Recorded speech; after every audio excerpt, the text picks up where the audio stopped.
Select the company you would like to add in the details of customers or vendors. Click Setup. Click on the Customer/Vendor Master tab. To create new customer or vendors, click New Customer or Supplier icon at the top right.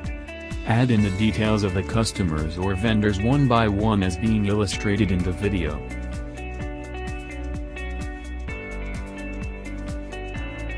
Once completed, click Save.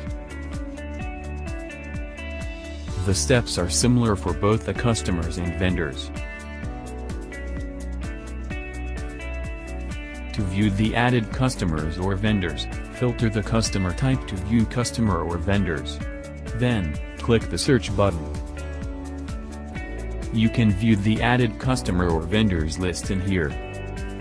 To edit the information, click on the pencil icon.